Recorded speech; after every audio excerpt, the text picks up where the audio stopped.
বিশ্বকাপের এল গ্রুপের high voltage ম্যাচে বুধবার রাতে মুখোমুখি হয়েছিল ক্রোয়েশিয়া ও ইংল্যান্ড, যেখানে ৪-২ ব্যবধানে জয় তুলে নেয় ইংল্যান্ড। ইংলিশদের বড় জয়ের রাতে জোড়া গোল করেছেন দলটির অধিনায়ক হ্যারি কেইন। এদিন একাধিক রেকর্ড করেছেন বায়ার্ন মিউনিখের এই খেলোয়াড়। এর মধ্যে এক রেকর্ডে লিওনেল মেসিকে ছাড়িয়ে গেছেন কেইন, আর অন্য রেকর্ডে ইংল্যান্ডের চূড়ায় উঠেছেন ৩২ বছর বয়সী স্ট্রাইকার। ম্যাচে কেইন ১২তম মিনিটে পেনাল্টি থেকে প্রথম গোলের দেখা পান। বিশ্বকাপের মঞ্চে টাই ব্রেকারের হিসাব ছাড়াই এটি কেইনের পঞ্চম পেনাল্টি গোল। বিশ্বকাপ ইতিহাসে পেনাল্টি থেকে এত গোল করতে পারেননি আর কোনো ফুটবলার। এই রেকর্ড গড়ার পথে কেইন ছাড়িয়ে গেছেন বিশ্বকাপে যৌথভাবে ৪ গোল করা Lionel Messi, Eusebio, Gabriel Batistuta ও রব রেনসেনব্রিঙ্ককে। নন ইনভার্টার এসির দামে ঘরে আনুন বিদ্যুৎ সাশ্রয়ী ইনভার্টার এসি।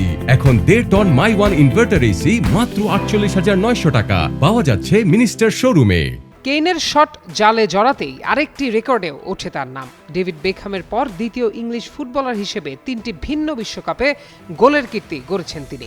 এখানেই শেষ নয়, ম্যাচের ৪২ মিনিটে হেড থেকে দ্বিতীয় গোল করেন কেইন। বিশ্বকাপে এটি ইংলিশ স্ট্রাইকারের ১০ম গোল। বিশ্বকাপে ইংল্যান্ডের হয়ে এটি সর্বোচ্চ গোলের যৌথ রেকর্ড। এর আগে ইংল্যান্ডের জার্সিতে গ্যারি লিনেকার বিশ্বকাপে ১০ গোল করেছিলেন।